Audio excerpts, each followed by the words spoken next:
এই কোটা সংস্কার ইস্যুতে শেখ হাসিনার ১৬ বছরের টানা শাসনামলের অবসান এবং দেশ থেকেই পালিয়ে যান শেখ হাসিনা ২০২৪-এর ১৫ জুন কোটা প্রথা বাতিলে শিক্ষার্থীদের পক্ষে অবস্থান নেন তারেক রহমান।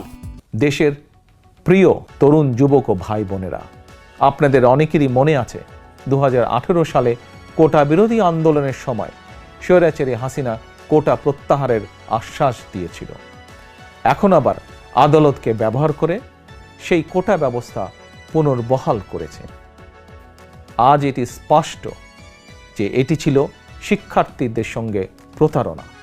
হাসিনা একজন প্রতারক বলেই বারবার জনগণের সঙ্গে ধোঁকাবাজি করছে। কোটা কখনো মেধার বিকল্প হতে পারে না। আমি ব্যক্তিগতভাবে বিশ্বাস করি, মনে করি চাকরি কোটার ব্যাপারে ছাত্র তরুণদের দাবি অবশ্যই ন্যায্য এবং যৌক্তিক। জনগণের রায় বিএনপি সরকার গঠন করতে পারলে অবশ্যই ছাত্র তরুণদের যে কোনো যৌক্তিক এবং ন্যায্য দাবি বাস্তবায়ন করবে। একই সঙ্গে প্রতিবন্ধীদের বিষয়টিও রাষ্ট্র অবশ্যই গুরুত্ব সহকারে বিবেচনা করবে।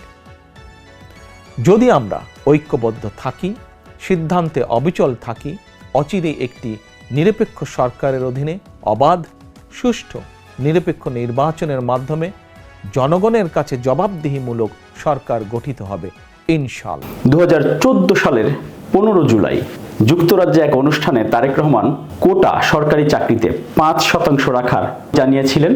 নেতৃবৃন্দ, আমি দৃঢ়ভাবে আরও বিশ্বাস করি বাংলাদেশের মেধাবীরাই পারে বাংলাদেশকে এগিয়ে নিয়ে যেতে।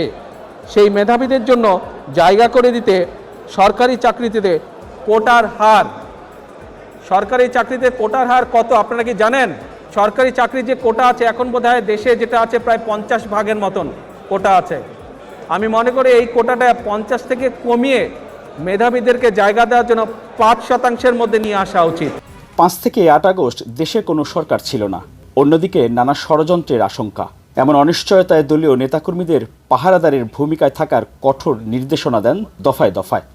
এবার আমি আপনাদের কাছে একটি বিনীত আহ্বান রাখতে চাই। যেখানে আওয়ামী লীগের নেতারা আশঙ্কা করতেন সরকার পরিবর্তন হলে তাদের লাখ লাখ নেতাকর্মী হত্যাকাণ্ডের শিকার হবে, সেখানে শুধু পরিবর্তন নয়, আওয়ামী লীগের পতনের পরও ঢালাওভাবে পাল্টা হামলা পর্যন্ত হয়নি। এর অন্যতম কারণ সেই উক্তি, বিজয়ীর কাছে পরাজিতরা নিরাপদ থাকলে বিজয়ের আনন্দ মহিমান্বিত হয়। বিজয়ীর কাছে পরাজিতরা এভাবে ৬,০০০ মাইল দূরে থেকেও ৫ থেকে ৮ আগস্টের উত্তাল দেশে একমাত্র রাজনৈতিক অভিভাবকের দায়িত্ব পালন করেন বিএনপির ভারপ্রাপ্ত চেয়ারম্যান তারেক রহমান। এই পরিবর্তনের সিঁড়ি বেয়ে ভোটের অধিকার ফিরে পাওয়া এবং রাষ্ট্র সংস্কারের রূপরেখা বাস্তবায়নই আগামীর প্রত্যাশা। ভালো থাকবেন, সুস্থ থাকবেন। মিরাজ হোসেন গাজী বিদায় নিচ্ছি এই পর্ব থেকে। আল্লাহ হাফেজ।